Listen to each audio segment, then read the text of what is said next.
In your experience, how are teachers currently feeling about AI? Are they feeling excited? Are they feeling threatened? And what advice do you give to teachers? I've been pleasantly surprised.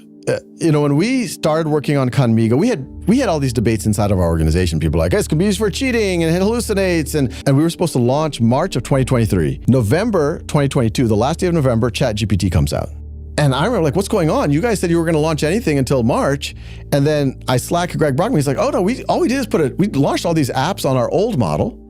ChatGPT was one of them, just a chat interface on GPT 3.5. We too are surprised. We were really worried because that was the moment where everyone says, oh my God, this thing has a lot of errors, it's bad at math, and it's a cheating tool.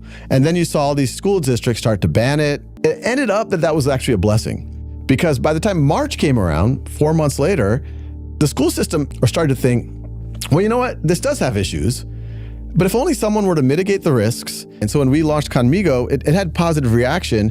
And I think what we're seeing from teachers is, for some teachers, there is a little trepidation, but as soon as we make clear, like, look, if I hired a teaching assistant for every one of you, you would love that. And you wouldn't feel threatened, no matter how amazing that teaching assistant is, as long as you're in charge, that's what this is.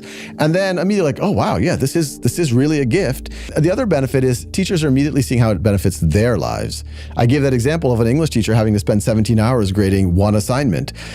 Or if you're spending 10 hours a week lesson planning or writing progress reports, and if you can shorten that by a factor of 5 or a factor of 10, that's an immediate benefit for the teacher.